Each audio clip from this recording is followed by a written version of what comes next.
Hello everybody and welcome back to another episode of this Zeldathon for Parking Garage Rally Circuit. We are doing the DLC tracks, because this game got DLC, where we're now, instead of touring the USA, we're touring Europe. I'm sure there are lots of, you can see that I have not got good times on any of these. In fact, my medium tracks here are real bad. Maybe I should give the Cassiopeia another run for its money. Let's see how this goes. Paris Art Car Park. How bad could I be at medium car? The answer is terrible. For some reason, these medium cars handle like absolute boats. And they're just at this awkward speed where they're not quite as fast as you need to be to get some of the cooler, just like barrel forward tricks that you're supposed to do. We're doing terrible. Welcome to the part where I reset a ton. We might not get to DLC this time. If this is the showing that I've got. I just need to play real smooth. And not wipe out like crazy. They're allowed to get airtime, but I'm allowed to take tighter corners, which is fine. All new soundtrack by the same band, who I forgot to look up yet again. I'm gonna do that in between episodes, and then I already forgot. But yeah, like this is a little bit more punk than it is ska. I say just as the horns come in. Yeah. Just clears the whole damn thing. Ugh. Why is everything terrible? I have to remember that there are 3 laps here. Very important. I think there would only be 2 if it was the lightweight one, but they give me an extra one just to increase my suffering.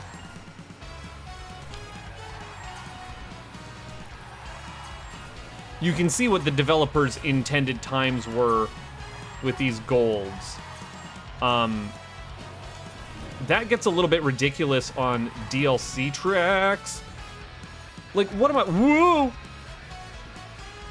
What am I supposed to do? Can you let me off the ground, please, and thank you?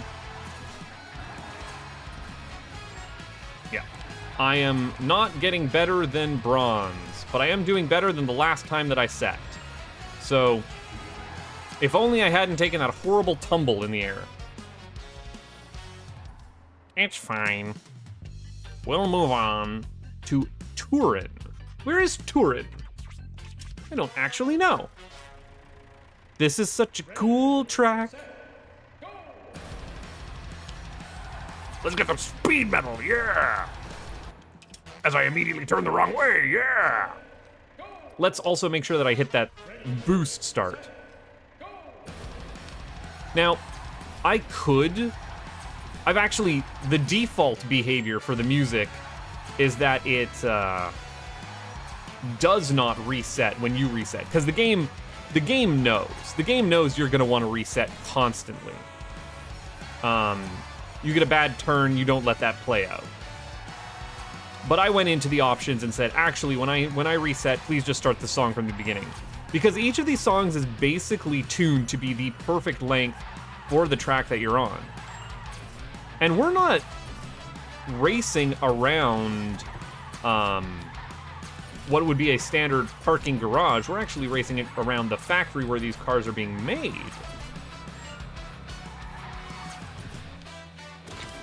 You know what? You didn't need that window anyways.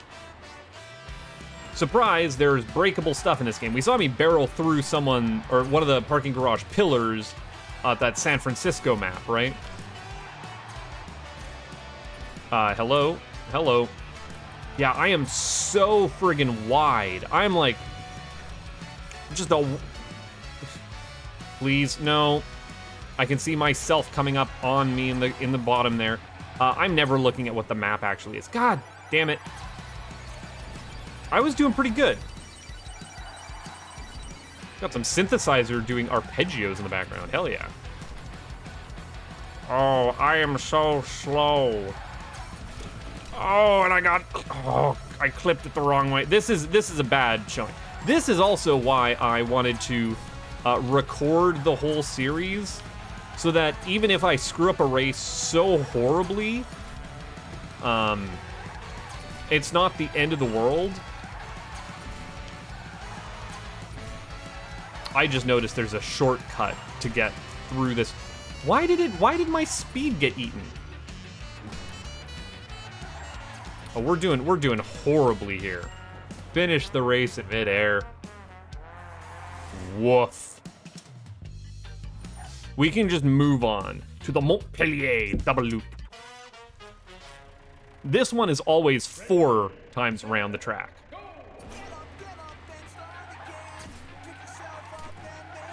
Pick it up. Yeah, there's no beating the scalations on this one. One of the neat things about the obstacles here is that you get to use a lot of, like, physics objects in the form of all of these parked cars. Now, I don't think this is this does not make any sense as a real parking structure, just this giant loop. But you'll notice we're able to build up ludicrous speeds, as we're now on the 2nd of 4 laps, going a completely different set. Yeah, my speed is getting a little out of hand. I didn't miss a checkpoint, right? Yeah, we're safe.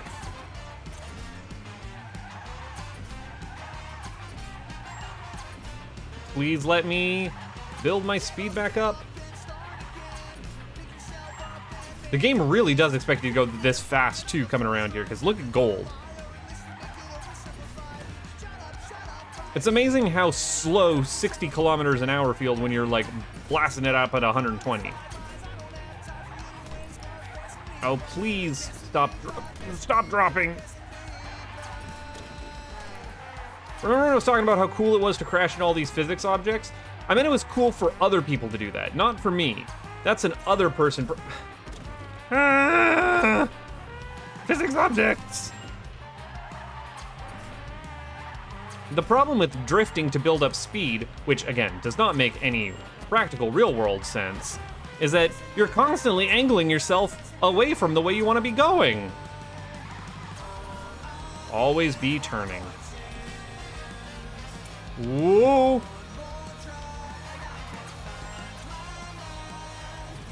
Oh, I created my own problem there. Now, I did get silver, which is better than I did before, so if nothing else, this LP is worth it for improving my times. Where was I going?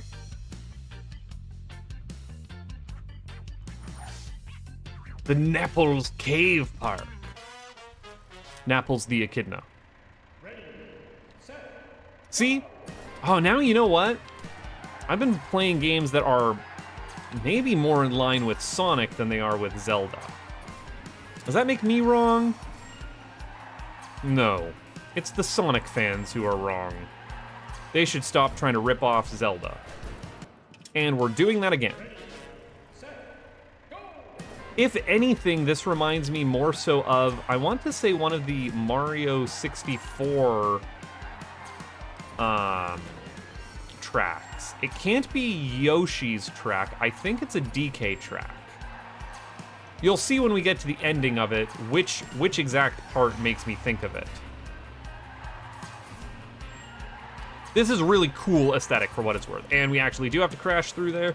Whoop! We even have enough beans to get over the river? Yes. So we're in the cave system proper here, with these glowing neon crystals, because it's video game land, and in video game land you get to do these sorts of things. Now, should I have restarted on that terrible tumble that I took?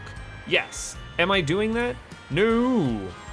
No, we're just gonna eat the bad time because I already restarted once a fair ways in. And I don't want to keep doing that for y'all. I'm just wanting to play the game and show off all of these cool racetracks.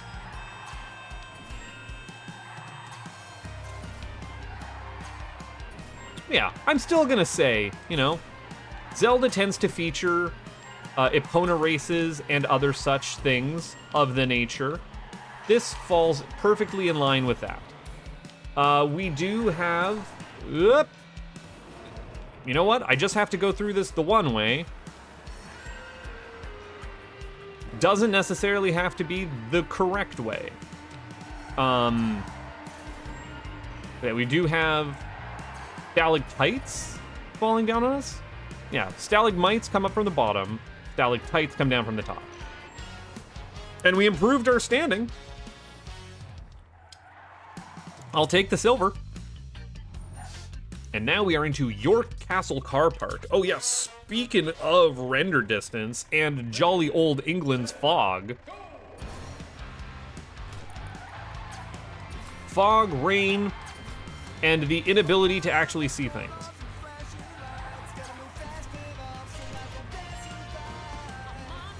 We have a female vocalist.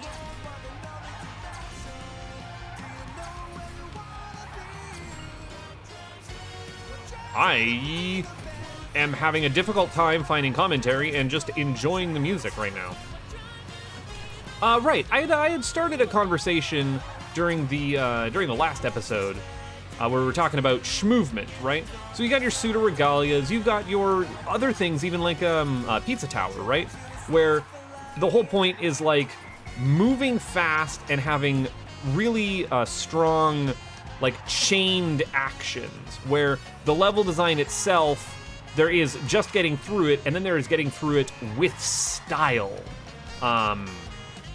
Very, very reactive player controllers, and yes, now it is foggy. You don't adjust your monitor, don't adjust your render distance. This is just weather effects in England. Well, I dropped my ability there. But, like, I would say that Mario games tend to feature schmovement, like in your Mario 64s or your Mario Worlds or your Mario 3s, where, like, you basically always want to have P-speed, so to speak, right? Or Mario Odyssey with its, like, cap throwing. Whoop. Yeah, I totally meant to... I'm gonna get the gold if I can not screw up here. What did I just say?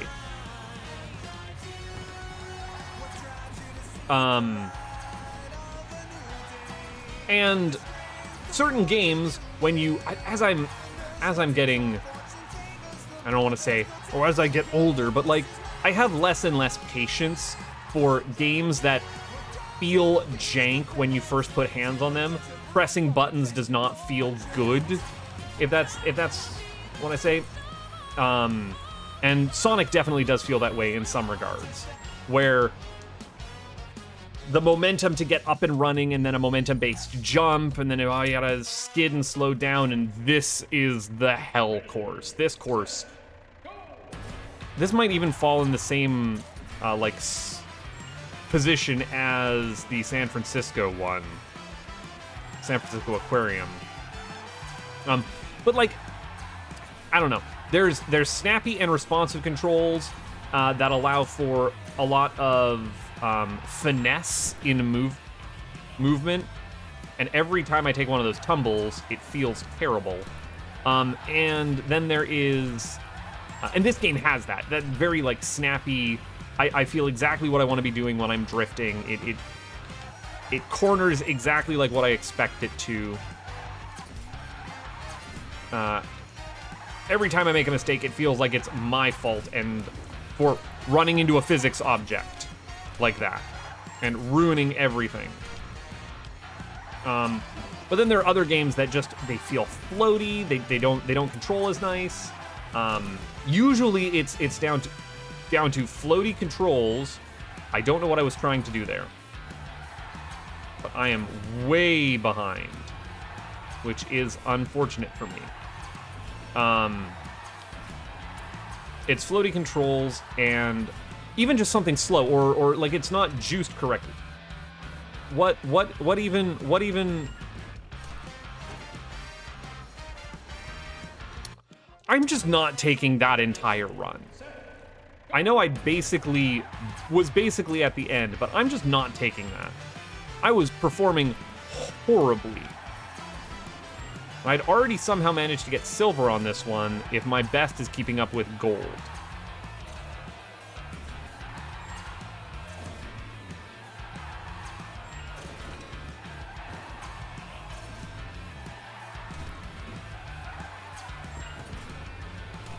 Gold is so far ahead. But yeah, this falls into, and again, I keep saying it, Pseudo-Regalia. Pseudo-Regalia is the last time I laid hands on a game that was just like, it felt like it was made for me. It recaptured the joy of Mario 64 movement. And lo and behold, this friggin' racing game is got that juice, which makes it so that I want to engage in these like time trial, push myself to shave off a couple of seconds, just like find the perfect line.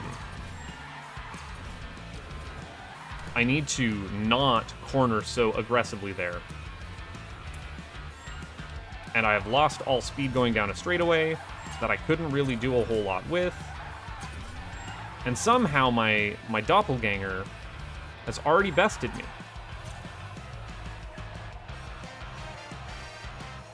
Please bring me up and around.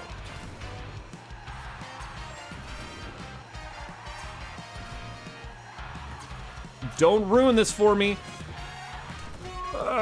We salvage that? Question mark.